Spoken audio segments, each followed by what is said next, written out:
Gue percaya sabotase terbesar dalam hidup kalian adalah yang namanya limiting belief, ya, atau keyakinan dalam diri kalian sendiri. Ini adalah satu hal yang gue pribadi paling benci dari edukasi tradisional, yaitu mematahkan ya limiting belief ini. Contohnya apa? Anak SD yang nggak ngerti matematika karena gurunya nggak bisa ngajar. Gurunya lalu ngomong, kamu nggak pintar matematika. Dan anak ini punya limiting belief di dalam otaknya, saya tidak bisa matematika, saya tidak bisa akuntansi, saya tidak bakat olahraga. Padahal kita tahu semua manusia itu punya potensi untuk menjadi hebat. Asal dibimbing dengan cara yang baik, dengan guru yang bisa mengajar dengan baik. Merubah limiting belief ini merupakan hal yang krusial kalau kalian mau merubah hidup kalian. Jadi mungkin kalian masih punya limiting belief. Oh, saya itu bukan salesman yang baik. Saya kayaknya di depan kamera kurang baik deh. Ada yang bilang misalnya nih, aduh saya nggak terlalu cocok lah ngomong di depan kamera. Itu adalah contoh dari limiting belief. Oh, saya memang kayaknya nggak pintar deh angka investasi, laporan keuangan secara fundamental. Kayaknya saya nggak akan pernah bisa. Itu adalah contoh persis dari limiting belief yang harus kalian bunuh. Untuk menjadi pribadi yang memiliki komitmen, ya komitmen ini penting ya. Kalau kita mau kerja serius. Kita mau jadi salesman yang terbaik, kita jadi salesman yang terbaik. Apapun caranya, apapun latihannya. Kita mau jadi content creator yang paling terkenal, kita lakukan apapun caranya, bagaimanapun caranya, sekeras apapun kita bekerja. Ini adalah komitmen yang kita pegang sama diri kita sendiri. Tapi komitmen itu lahirnya dari mana? Komitmen lahir dari kita punya conviction atau keyakinan terhadap diri kita sendiri. Jadi nggak bisa nih kita mulai sekolah ini, kalian mulai belajar sini kalau masih ada limiting belief. Maksudnya kosong yang jelas adalah apa? Buang semua pemikiran bahwa saya nggak bisa A, saya nggak bisa B, saya nggak bisa C. Oh, saya cocoknya cuman ya jadi pekerja aja. Memang ditakdirkan hidupnya seperti ini. Tidak. Itu adalah limiting belief yang akan gue patahkan di video kali ini. Ini adalah tips dalam hidup. Aksi yang berbeda akan menghasilkan result yang berbeda. Gue ulangin sekali lagi. Aksi yang berbeda akan menghasilkan result yang berbeda. Mungkin kalian ada yang bingung, maksudnya apa? Kalau kalian mau merubah hidup kalian, let's say hidup kalian sebuah timeline ya. Yang kalian harus lakukan adalah sebuah aksi yang konsisten. Contohnya, kalian decide nih, oke, saya mau belajar di sekolah jalanan ini. Saya benar-benar mau belajar, saya mau komitmen belajar. Setiap hari saya akan luangkan waktu saya 30 menit sampai 1 jam secara konsisten. Itu adalah komitmen yang kalian bikin. Dari komitmen tadi yang kalian bikin ke diri kalian sendiri, itu berubah jadi sebuah aksi. Setiap pagi kalian bangun tidur, kalian luangkan 30 menit sampai 1 jam untuk belajar. Bahkan ulang lagi materinya, catat apa yang kalian bisa pelajarin. Jangan kalian cuma angin-anginan ikutin nih. Oh, cuma ngerasa mau sukses, tapi nggak mau ada usahanya. Mau sukses, penontonnya masih terdistraksi sama yang lain. Jangan cuma jadi orang yang angin-anginan dan orang yang cuma setengah-setengah. Itu percayalah hidup kalian nggak akan pernah kemana-mana. Ini cerita tentang 2 orang Vietnam yang ditembak di penjara yang terkenal namanya Hoa Lo Prison. Dari 2 orang ini mereka dirantai sama-sama ke beton, disiksa, dipukuli. Satu itu akhirnya dia bunuh diri karena nggak tahan. Yang satu lagi nggak bunuh diri sampai di ujung akhirnya. Perbedaan antara 2 orang ini apa? Yaitu belief atau kepercayaan terhadap dirinya sendiri. Dia percaya akan greater cause. Dia nggak mau mengambil nyawanya sendiri. Itu perbedaannya. Kepercayaan itu bisa membuat suatu orang menjadi hebat, tapi juga itu adalah pedang mata 2. Kepercayaan bisa juga menghancurkan hidup orang sampai bunuh diri. Dengan dia percaya dia adalah manusia yang nggak berguna di dunia ini. Dia percaya adalah, saya seorang pecundang yang nggak akan pernah bisa sukses. Itu limiting belief. Sedangkan kalau kalian percaya, oh suatu saat saya pasti bisa punya hidup yang saya impikan. Maka percayalah, dunia ini akan kasih exactly apa yang kalian minta. Ini adalah contoh limiting belief.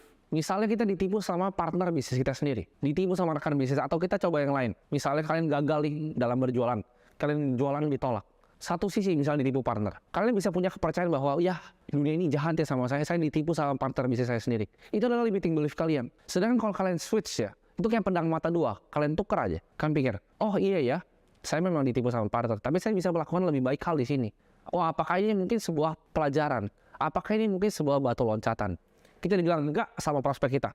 Lalu kecewa. Padahal nawarin prospek juga baru sekali. Belum 100, belum 1000, belum 10.000. Baru tawarin sekali, ditolak. Ya, kayaknya saya bukan sales nih. Itu limiting belief. Oh, tapi saya udah coba yang terbaik. Alasan. Ya, itu cuma alasan dan limiting belief. Manusia secara psikologi emang mencari yang namanya kesenangan. Mereka nggak suka hal yang susah. Tapi kuncinya dari punya keyakinan yang kuat adalah merubah nih. Dari yang tadinya itu kesakitan, dari pain, gimana cara ubah itu menjadi sesuatu yang bisa positif, negatifnya. Dan dia tekan terus ke keyakinannya. Saya nggak bisa, saya bukan orang yang sukses, saya dilahirkan beda kok sama dia. Itu ditekan limiting belief kalian. Sedangkan orang yang punya keyakinan yang kuat akan melakukan yang sebaliknya. Kita itu adalah apa yang kita pikirkan. Dan yang kita pikirkan itu akan dikasih sama dunia ke kita. Cara paling gampang nih untuk bunuh keyakinan jelek itu atau limiting belief adalah apa? Kita memanfaatkan yang tadi gue udah bilang adalah pain. Ya. Kita memanfaatkan kesakitan di setiap kondisi hidup kita. Contohnya, kita bangun pagi, kita nggak mau belajar, kita malas-malasan, nggak mau kerja. Kita ingat ya, ingat kesakitannya. Bisa jadi orang tua kita dikata-katain dan disuruh cuci piring. Kita ingat itu.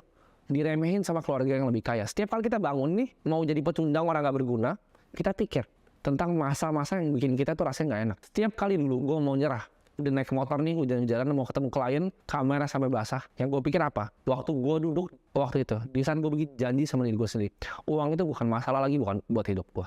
Di saat gue ngeliat nyokap gue susah, gak bisa bayar rumah sakit. Itu yang gue pikir waktu gue naik motor. Cara terbaik untuk merubah hidup kita adalah memodel orang yang lebih sukses dibanding kita dan contoh dia. Gimana cara dia melakukannya? Caranya gimana sih? Pikir.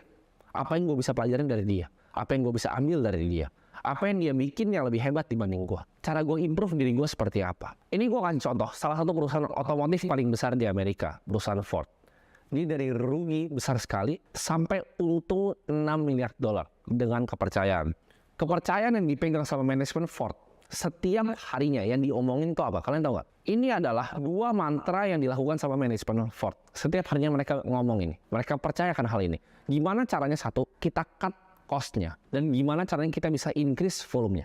Ini ditempel ya di meja mereka. Setiap hari Kevin mereka, gue akan bangun dengan gue cut cost dan gue increase volume. Gue akan bangun dengan gue cut cost dan gue increase volume. Sesimpel itu dia bisa untung sampai $6 miliar. Kalau misalkan ngomong tentang pepatah Jepang, semua orang akan ngomongin ikigai, cari yang kalian suka dan lain-lain. Tapi ini adalah pepatah yang selalu gue pakai dari umur 16 tahun, yaitu namanya Kaizen. Artinya apa? Selalu berusaha untuk menjadi lebih baik. Ini adalah filosofi Jepang. Dimana kalau kita punya Kaizen dalam hidup kita akan selalu thrive jadi lebih baik. Ya. Bisnis yang gue punya, kuncinya cuma satu. Tiap hari gue cuma bangun ya dengan mikir apa yang gue bisa lakukan lebih baik. 1% aja. Apa yang gue bisa lakukan 1% lebih baik. Dari bisnis gue, dari diri gue, dari relationship gue, dari hubungan gue sama keluarga. 1% aja. Itu merubah semua hidup gue. Dengan cara pandangan pikiran Kaizen itu. Kalian berjanji ya, selama beberapa mungkin bulan ke depan, 3-6 bulan ke depan, kalau kalian mau ya hidup kalian berubah. Kalian janji sama diri kalian sendiri untuk berubah 1% aja. Dari 2 bidang ini. Ya, yaitu ilmu atau knowledge dan skill kalian. Tonton modul setiap hari, coba praktek setiap hari. Coba asah skillnya setiap hari. Kalau kalian benar-benar janji sama diri kalian dan lakuin 110% yang kalian bisa ya. Jadi jangan cuma bangun tidur dan ngerasa males. Jangan cuma bangun tidur dan aduh nggak tahu nih hari ini mau ngapain. Kalian pikir gue akan lakukan yang terbaik yang gue bisa lakukan untuk improve 2 area tadi dari hidup gue. Satu adalah ilmu gue mau jadi tambah pintar setiap harinya. Dan gue akan kerja keras untuk dapetin hal ini. Dan gue akan improve skill gue. Di skill-skill yang gue nggak punya. Jangan jadi orang sombong yang ngerasa kalian udah bisa semuanya. Setiap orang kaya sampai sekarang mereka suka membaca. Mereka suka cari ilmu. Mereka gali terus ilmu secara dalam. Untuk improve knowledge-nya terus, investasi leher kata seperti yang kalian lakukan sekarang. Dan improve skill kalian dengan praktek. Jadi jangan cuma leher kata sendiri, tapi barengin dengan praktek dan hidup kalian akan berubah. Dan manfaatkanlah justru orang-orang yang mencemooh kalian, yang menganggap remeh kalian, itu sebagai bensin bahan bakar kalian untuk justru menjadi lebih sukses dibanding mereka semua.